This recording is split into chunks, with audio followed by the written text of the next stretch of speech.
Every now and then, I get to meet someone who sees the world completely differently from the rest of us. They don't just have a new way of doing things the way that things have always been done, but they do things unlike anyone else.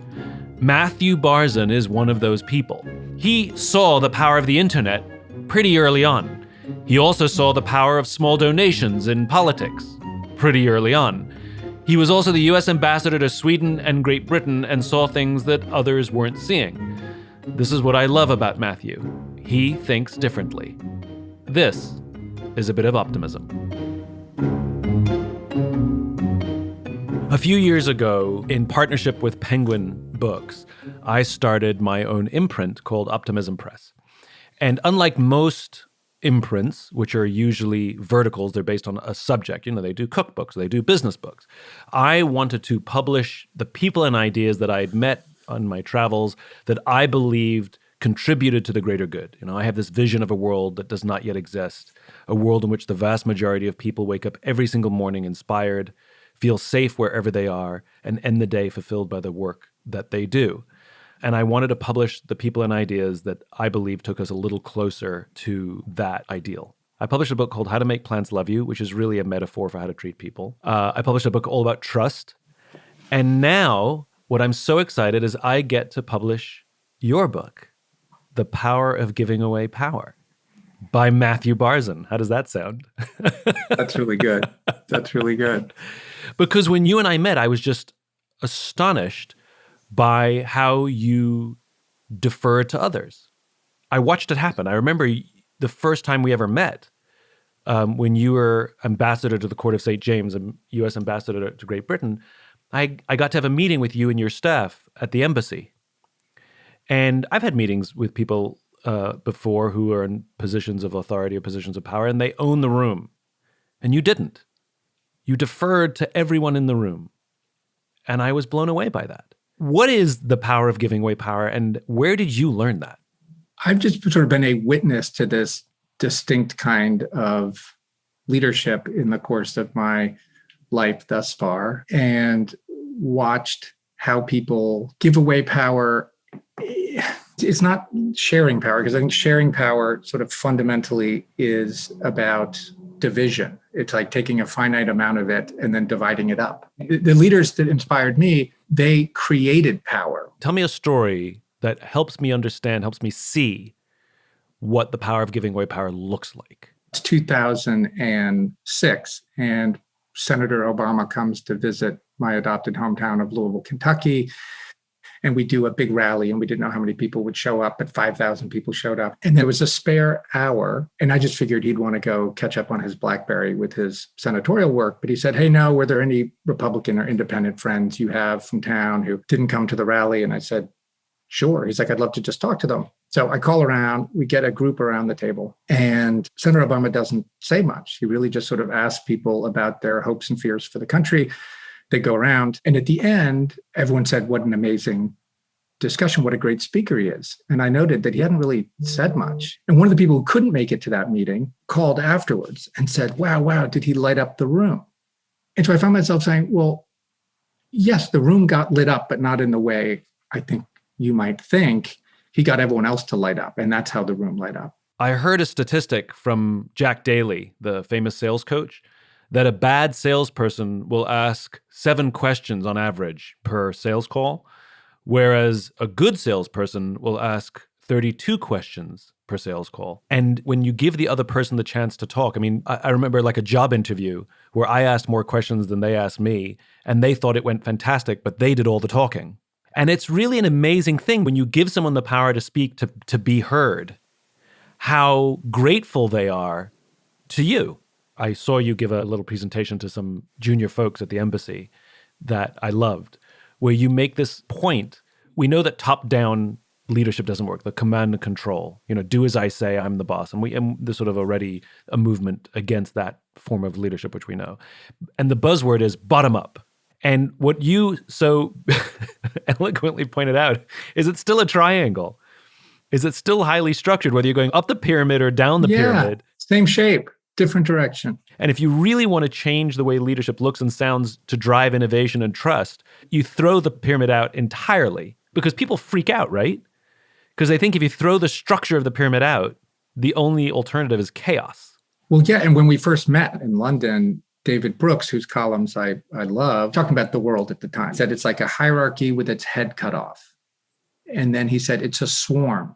Swarm is such a negative word. Yeah. And I thought, yeah, the pyramid, whether you're doing it top down or bottom up, does have in its favor stability of some kind. It's just not the only kind. There's another kind of order, another kind of stability that a lot of these great leaders that the book talks about have discovered. And it's pretty amazing. I call it the constellation.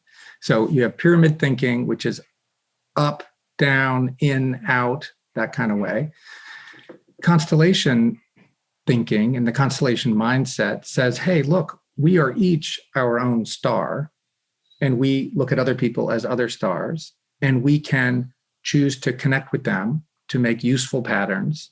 It is a mindset, and it is a way of seeing, thinking, feeling, and behaving. It is not like our default setting. We get very comfortable in the pyramid, or we say, well, I want to get rid of the pyramid and I'll just be on my own. But that sort of leads to alienation. So there's this alternative out there for us if we can learn from these other leaders. Can you share an example of what a constellation looks like in practice? Like, you know how you have a dispute at the Thanksgiving table or the dinner table, and someone settles it and it's like, well, I'll Google it, right? But really what settles the argument isn't Google. Usually the first search result you get is Wikipedia, right? Wikipedia will settle it for you. So you're really Wikipediaing it. And so the story of how a commodities trader from Alabama, Jimmy Wales, and his team developed what became the largest human knowledge transfer engine the world has ever seen is a beautiful, radiant constellation. They weren't saying, well, we are the gatekeepers of knowledge and what should be covered. They opened it up to all of us. And so you could write a sentence, you could write a paragraph, you could collaboratively co-create and build an encyclopedia article, and it will last forever. Where a lot of organizations get tripped up, right, is like previous to Wikipedia, we had the encyclopedia. The knowledge was owned, edited by the encyclopedia company, Britannica or whoever. And when the internet showed up, Microsoft introduced Encarta, right? Yeah. Which was basically just the encyclopedia, but online. Yeah, it was a digital pyramid. But Microsoft still owned, edited all the information. And what I find so fascinating about the Wikipedia example is that Wikipedia owns none of the information, is not the editor, is not the arbiter of what goes in or goes out, but it's a crowdsourced thing. And it has some errors in it, but so does the real encyclopedia. Totally.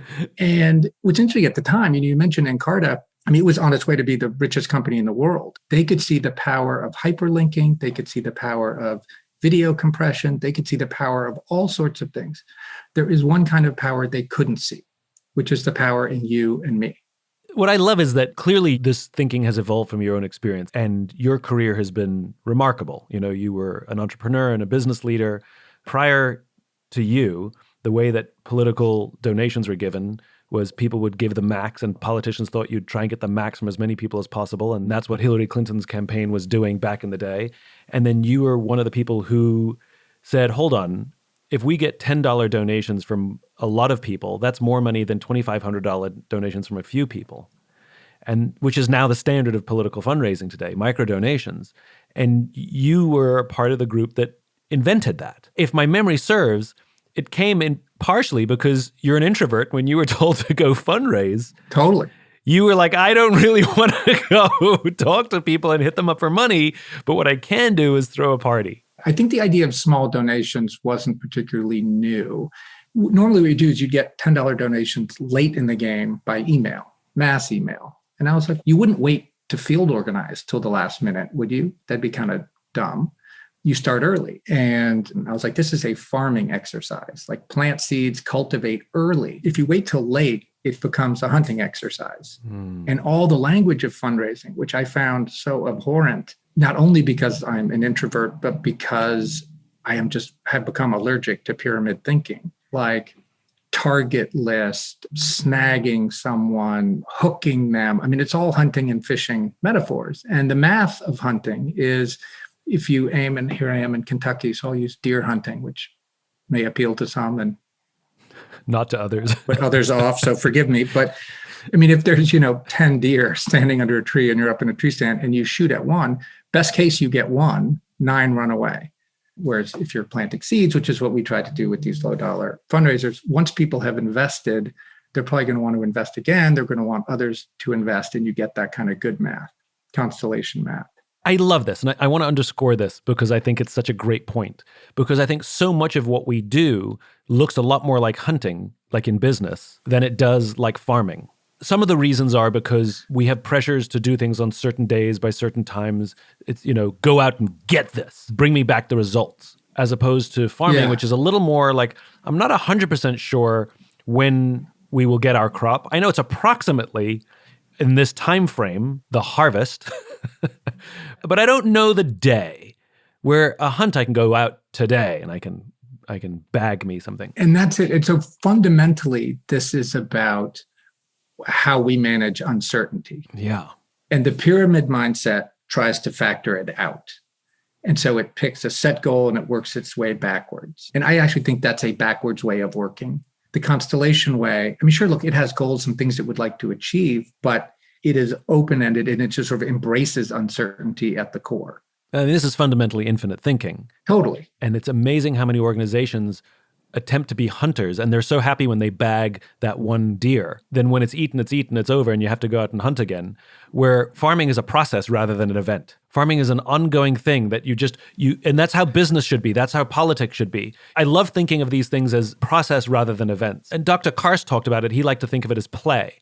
Business should be about the playing, not about the winning, because there is no winning. The fun little parlor trick to play, I encourage listeners to try this sometimes. So let's say you're talking to 10 people and you say, what's the opposite of winning? This is just to warm them up, and they all say losing. And you're like, yeah, I agree. And I said, now, what is the opposite of winning and losing?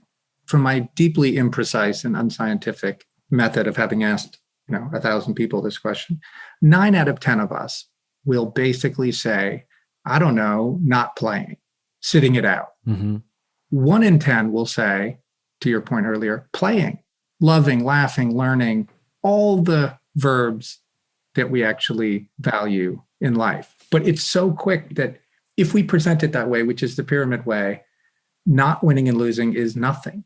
And it's like, it's everything. It's everything. And we know it. This is supposed to be a bit of optimism. That's so depressing.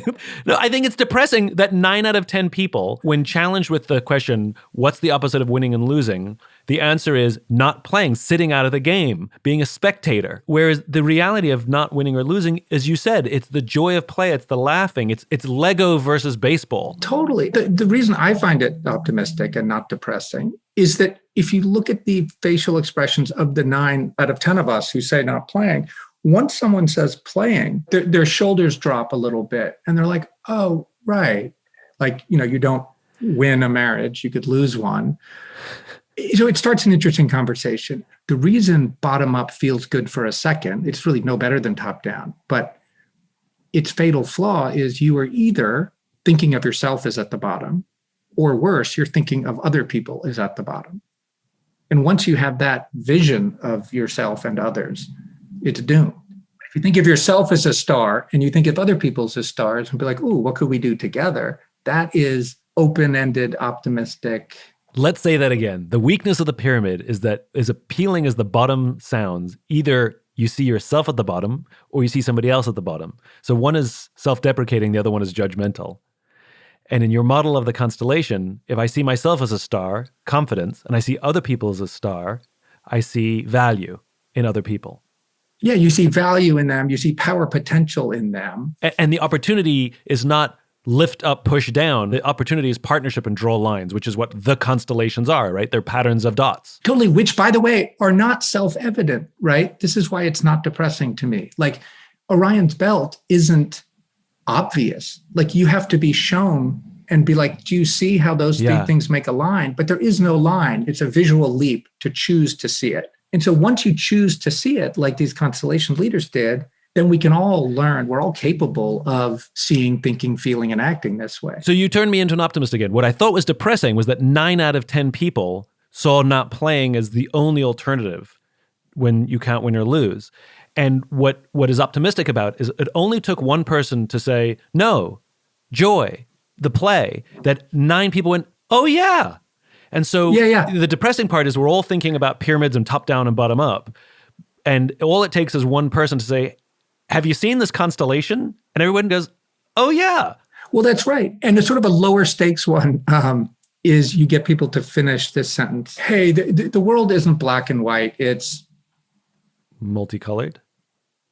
See, this is why I didn't want to play it with you, because you're the 1 in 10, Simon. That's why we're such good pals. I'll tell you, 9 out of 10, and maybe it's 8 out of 10, say gray. Right. The world isn't black and white, it's shades of gray. And it's like you nod your head and you're like, no, the world isn't black and white, it's color. And it's like, we know it's color. Look around. I love that. Can I use that? Please. This is why I love your thinking, because 9 out of 10 people go to one direction, and you're the guy who says, well, what about this? And everybody goes, oh, yeah. I love that seeing, in other words, not only seeing what is, but seeing alternatives and seeing what isn't there and seeing new ways of thinking. It's sort of like, that's where magic happens. I've gone through this in past relationships, and the word past is operative here, which is when I'm in a relationship and I start to focus on all the things that are wrong, it's doomed because I literally see nothing else. We do this at work too. You have a colleague and you just see all their mistakes and what they got wrong. You can't get around it. And it becomes an obsession. And all it takes is one person to say, well, what's good? What did they do right? And instantaneously, you have a list just as long. Yeah. And it completely and profoundly changes your view of this other person and how you show up with them and how you talk to them and how you interact with them.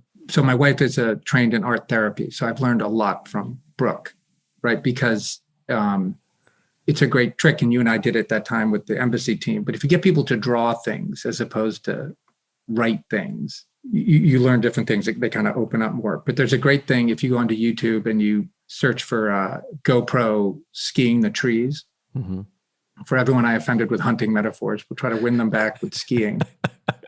But if you show someone like a 10-second clip of someone, in Colorado skiing through the trees with a GoPro helmet, you say, hey, what's your reaction to that image? And everyone will be like, holy shit, trees. Like that's all you see is just trees, right? That this guy is flying through. Uh-huh. And you think, how did they not die? Well, it turns out if you get a lesson from a ski thing on how to do that, they only have one rule. Don't you ever, ever, ever, ever look at a tree. And then they say, just look for the white between the trees. And then you show the exact same clip again. And all you see is the white. Yeah. You just see how much most of the space in front of you isn't trees. It's white. Yeah. And back to your relationship point, it's like, now it'd be pretty dumb to pretend there are no trees. Right. And I saw this like weirdly just from human relationships to the Brexit debate when I was there at the end of my time in London. One side sort of seemed to be like, there are no trees, everything's fine. And the other side is like, it's just trees, we're all going to get smashed up. Yeah. And you were like, there are trees, now look for the spaces that aren't trees. Yeah. So the answer is not this or that. It's not black and white. It's a little more. Yeah, it's color. It's color. They teach pilots this, by the way. The human brain cannot comprehend the negative, right? Don't think of an elephant. Right. Yeah. And so when pilots are taught, don't look at the obstacle, don't hit the obstacle, they like invariably steer their planes into the obstacle. There was a Singapore Airlines plane a bunch of years ago that was told like, don't hit the tractor on the runway. And they full on hit the tractor on the runway because the pilots are fixated on the tractor. It's like being fixated on the trees. You're going to hit it. When you say follow the clear path or follow, then you fixate on the clear path. Yeah. And this is high school driver's education. We have 3 teenagers at home. So this has been, top of mind. And at least when I was taught how to drive, obviously staring at your phone and texting while driving is like really stupid and will get you killed, right? Right. What is counterintuitive is that if you do the opposite, right? And they have these weird trackers in Sweden, which is like car safety capital of the world. So I went to go see like where they test on, you see these videos of people driving with the headsets on and staring in their laps, which is dangerous. And then they do the opposite, right? And they just look at the road in front of them. And that will get you killed too, because it's called tunnel vision. So it turns out we were all taught in driver's ed, the safe way to drive is that little red X. If you picture the car safety academy, it should be moving every 2 seconds ahead of you, behind you, to the side, in front of you again, way down the road, up place. So guess what it looks like if you plot safe driving? Constellation. a constellation of stars. It's called engaged driving. Once you start to look at the world this way, it casts some strange shadows and on some sort of sacred cows too. So, I mean, I'm just thinking about like the most exhausting driving is like when you're on a long road trip where you're a little tired and you still have to drive home and all you do is focus out the front window to stay awake and get home safely. But the reality is it's exhausting. Like road trips are exhausting when you start just staring out the windshield, focused on driving. But relaxed driving is, as you said, you check your side mirrors, you check your rear mirror, you look out the front, you look to the side, you quickly change the radio, you check, and your eyes are all over the place all the time. And it's not as exhausting, what's interesting. So what I think is so interesting about your work is that you're telling us when you're obsessed and fixated, not only you're exhausted, you're not getting any help, you're not seeing any opportunity, and you might bag a deer, but my God, you're missing out on so much more. That's it. I mean, it's why I think the first 3 words of the book are pretending is exhausting. Yeah. And we just do so much pretending that we know what the answer is and work our way back from there, pretending we can factor out uncertainty, just pretending. And it's tempting because you think you're doing the right thing by focus. But, you're factoring out so much. You tell a story that is, I just love it. And this is purely for me. Who knows if it'll ever make it into the podcast? For no listener. This is just, this is for one listener. Can you please tell the story of cell phones and how we figured out how to make dialing work on a cell phone? Oh my God. Thank you for asking that. It's so good. Oh, okay. So I learned about this amazing woman when I was in Sweden, and her name is Laila Ågren. She was the youngest and the only female engineer this is the 1970s. They have, I think it's Finland, Sweden, and Norway. I don't know if Denmark was part of it. If this does make the podcast, we'll learn because I will have offended some Danes. But I think it was just Finns, Swedes, and Norwegians trying to develop cellular telephony, so cell phones. And there was a race going on in the US to do it too. Anyway, so they put all these engineers in a room and they had figured out almost all of it, right? They had these cell towers along this strip of highway in Sweden. Picture of Volvo. They actually had carved wood handsets. It's really kind of quaint and awesomely Swedish. So they figured out almost all of it. They have cell towers. They have the bulky car phone. And it all kind of works except for one huge problem, which is as you're driving down the highway, your car phone establishes contact with the first base tower and you start to dial the digits. But then you keep going down the road. And by the time you make connection with the second tower along the road, you've lost connection with the first one. And so the numbers get junked and it doesn't work because what they're trying to do is get the dial tone. So they're trying to make it like a regular, pick up the phone, hear the dial tone, dial the number. Exactly. So you establish connection with the first tower, you get your dial tone, you start dialing, and then you lose it before the next tower can pick it up. The clever people are like, well, okay, you could drive slower, but that's dangerous. Right. Or you could just have like many more cell towers, but that's sort of not feasible and really expensive. So everyone's stumped. And so Laila, now I was not in the meeting, obviously, but I like to picture this, that she sort of raises her hand in the back and says, what if we dial the number first and then hit send? And then I imagine it sort of goes something like, what do you mean? No dial tone? And she's like, yeah, we don't need a dial tone. She says there's a microchip in this clunky cell phone. It is more than capable of just storing all the numbers and then sending them in one go. So her invention is called green button dialing, and it is on all 7 billion or whatever cell phones on the planet. Isn't that cool? I mean, there's an entire generation that recognizes that that's how telephones work. My kids have never heard a dial tone. Right. You dial a phone number and then you hit send rather than get a dial tone to ensure that the line is open. We talk about, is the line open? Then you dial the phone number and it goes through. And I just love that this young person with an entirely new perspective who challenged the pyramid thinking of the senior people in the room of how this works. And that is the standard of how we dial a cell phone today. I love that. And another one of Constellation hero is this guy, Vint Cerf, who is amazing, who co-invented the internet. Right? TCP/IP protocol. And I don't want to get too dorky here, but he had a similar kind of insight, right? That computer networking wasn't new, but the way it used to work is if I had a computer and you had a computer, we would have a dedicated connection, right? And we could only talk to each other. We were locked in, but it was really reliable.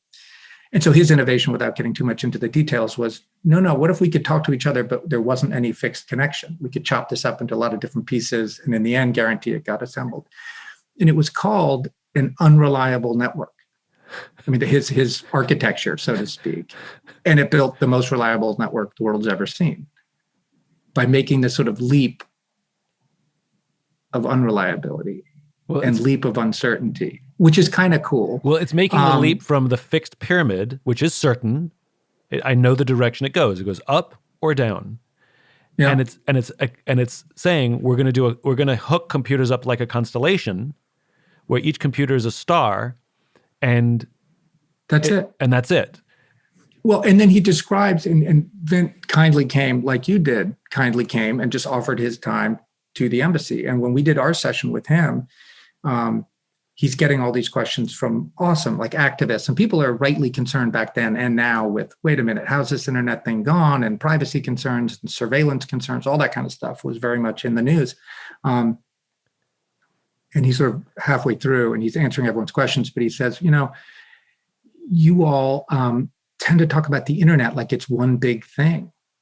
And he's like, it's not one thing, it's many things. And then he kind of goes, he's like, it's not really a thing either. And he's like, the internet was a verb.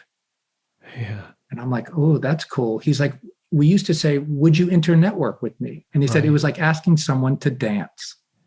And I thought that was so beautiful, because it's like that leap of faith you have to make of like, I'm going to ask you to dance. You might say no, but if you say yes, and will you internetwork with me?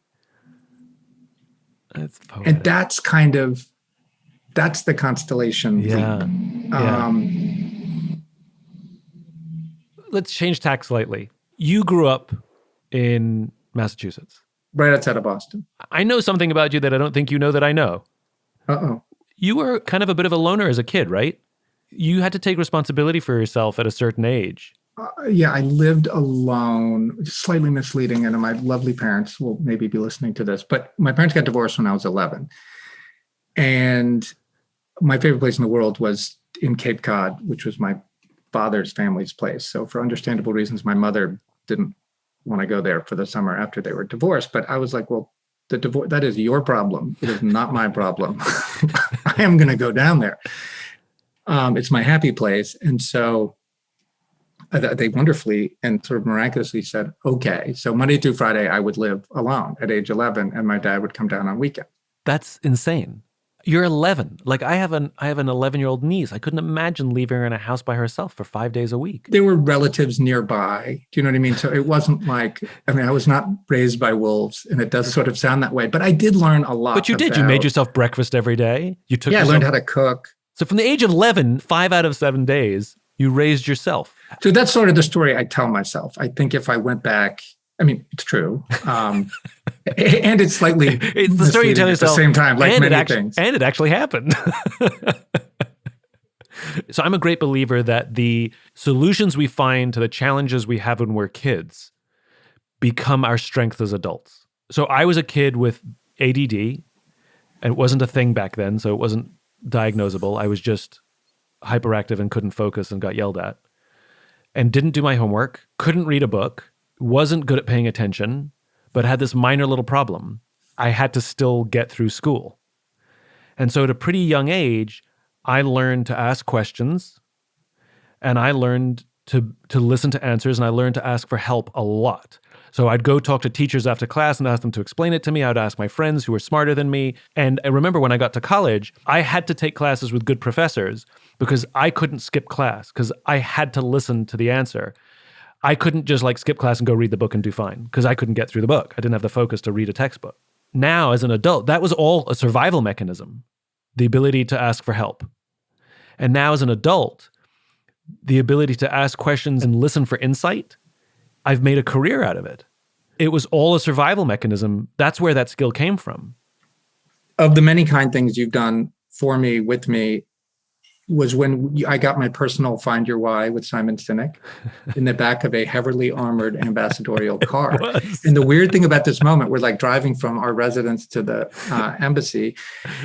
And you're like, all right, let's just do it now. And I think, great, but we're not alone, right? Because we have security, yeah. Tony, the driver, and Ben, the security guy in the front seat. So we're not alone. But, you asked me for a specific grown-up, we're not going to do it here, but a grown-up thing I was proud of, whether anyone knew it or not. And that kind of came fairly easily, which was this Obama low-dollar fundraiser thing we talked about earlier.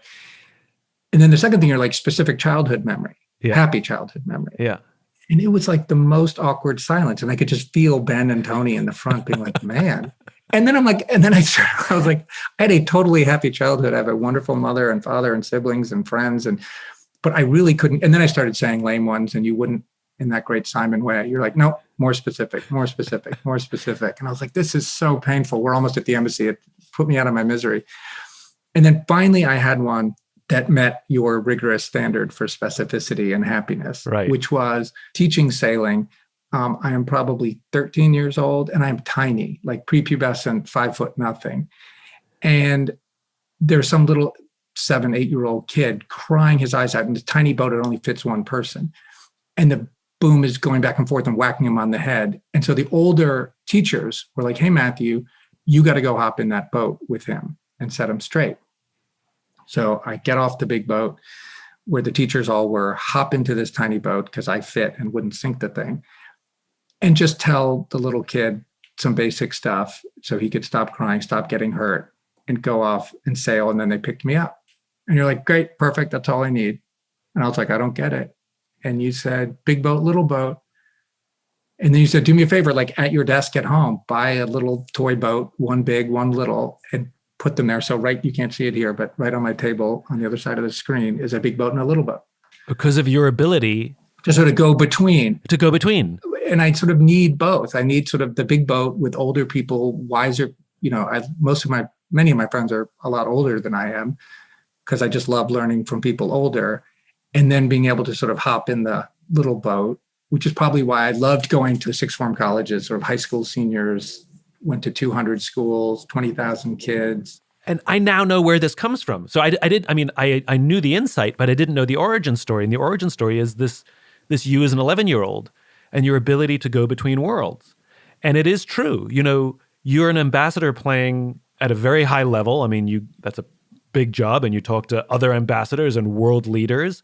And then you spend more time than most ambassadors, as you said, visiting high schools to talk to kids, but you did it with your own teams as well. Most ambassadors live in their ivory towers behind all the guarded walls, and you spent a lot of time with the most junior people in the embassy to share what you knew before you went back into the big boat. And this constant big boat, little boat is your happy place. You as you said. Totally. And I didn't know the origin story. I absolutely love that. One of the things that makes you able to go into a little boat is the humility. Because a lot of people may attempt to get into the little boat, but because they bring all their weight, they sink the boat. They suck the energy out of the room. They become blowhards. They become, I know so much, let me tell you everything. And you're an experienced person who gets into a little boat, who shows up into a room of kids. And I've seen you do it. When you invited me to speak to the embassy, unbeknownst to me, you also invited me to speak to kids that I didn't realize I was doing 2 things at the embassy that day.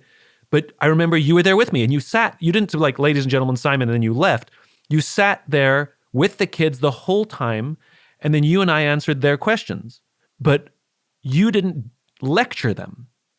And most ambassadors lecture. Most people from the big boat lecture people in the little boat. I love it, and I seek it out, and that is me at my best. And me at my worst is, and we debated, you and I, keeping this in the book. We ended up keeping it, which I'm glad. But the story of where it's a wonderful couple invited me to this big formal dinner, and I was supposed to, at the beginning of the meal, stand up and do what's called a tour de horizon. Is that a diplomacy thing? It's a diplomacy, a French term I'm not pronouncing well. Well, you got the tour de right.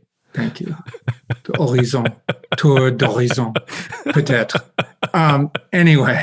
So what is a tour de horizon? It's like a survey of the waterfront. Okay. So like, let me tell you about, and in fact, it's the sort of thing I sort of had to do as ambassador. So you stand up and you provide the like the pronouncements on U.S. foreign policy priorities. And let's look east to the relationship with China. Let's look south to what's happening in Syria or South Sudan. And it's an update. It is an update. And it is usually expected to be given in this tone of kind of often wrong, never in doubt. Yeah. Right. Which is sort of the default diplomatic tone that I am capable of faking. But it's faking. Yeah. When I do it anyway. But I got sort of good with, like, I made it into a little memory game, north, south, and I'd be like, look east, look south, look west for the transatlantic trade deal, look up for the polar, climate and the melting polar ice cap. And so that sort of made it a fun game internally for me because I hated it. Right. And so my lovely wife, Brooks, there at the other, and she looks across the table at me and it's like, you don't look good. And I sort of shift back a look like, I don't feel good. So I loosen my tie and I was like, oh dear, I got to get out of here. So I was like, pardon me, 1 second. It's sort of crowded. So I scoot my way out and there's a little mini flight of stairs to go to the bathroom. And I don't make it. I just make it to the top of the stairs and I pass out and projectile vomit everywhere. Oh. Or maybe projectile vomit and passed out. I don't remember the order, or maybe simultaneously, but it was humiliating. I mean, this was like a crowded restaurant. We were in the private table in the back, but everyone saw this. Yeah. And so I wake up in the arms of Simon, the security guy, catches me as I pass out. And I wake up smiling. And I was totally relieved, which is a weird feeling when you've just humiliated yourself and others. And I just sort of felt this, I'm just not going to do this shit anymore. I'm not going to pretend. And so it was this little mini epiphany. What was it about that experience that gave you the confidence to give up the lying, hiding, and faking? I think it was in contrast. Earlier that morning, I had been up in Scotland and I had done a bunch of these sessions we talked about with the high schoolers, and they were dealing with Scottish independence and they were dealing with, it wasn't yet Brexit, but just wrestling with all these issues. And it was so energizing just watching and learning from this next generation. And then the contrast with, and this was my problem, not our wonderful hosts. I mean, they made me feel welcome, you know what I mean? And they may not have even wanted the thing I thought they wanted, but I just got myself in that strange place. So I'm just allergic to pyramids and I don't want to do it. And I think the goal is that the rest of us can give them up too. Because constellations, let's be honest, are so much prettier. So much prettier. I'm so proud that Optimism Press is publishing your book. I'm so proud that we get to share. It's one of those things where, for me, I get to meet these amazing people and I get to learn from them, and I count you among them. And it always bums me out that other people aren't learning what they know. And so for me, one of the great joys is getting to share so much of the things that you have taught me with more people. That's what I love about the opportunity to publish someone's book, to publish your book in particular. And it was so much fun backwards and forwardsing with you as you were writing it, because it was the stuff that I cherish and the stuff that I learned from you that is now in that book. And I don't have to remember all the stories. So I guess this is my very long-winded way of just saying thank you. Thank you for sort of being willing to put it out there, for giving up the pyramid and championing the constellation, because it's a nicer way to live when you see everybody else as a star. Thank you.